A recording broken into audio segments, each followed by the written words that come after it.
என்னது மேலே போட்டிருக்க ஹுண்டாய் கிரீட்டா 2021 3 ஓனரு, இன்சூரன்ஸு 1 வருஷம், வண்டி திருச்சிக்கும் பக்கத்தில் பார்க்கணும்.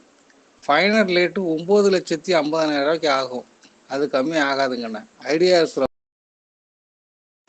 என்னது மேலே போட்டிருக்க ஹுண்டாய் கிரீட்டா 2021 3 ஓனரு, இன்சூரன்ஸு 1 வருஷம், வண்டி திருச்சிக்கும் பக்கத்தில் பார்க்கணும். ஃபைனல் ரேட்டு 9,50,000 ஆகும். அது கம்மி ஆகாதுங்கண்ணே. ஐடியா இருக்கிற என்னது மேலே போட்டிருக்க ஹுண்டாய் கிரீட்டா 2021 3 ஓனரு, இன்சூரன்ஸு 1 வருஷம், வண்டி திருச்சிக்கும் பக்கத்தில் பார்க்கணும். ஃபைனல் ரேட்டு 9,50,000 ஆகும். அது கம்மி ஆகாதுங்கண்ணே. ஐடியா இருக்கிற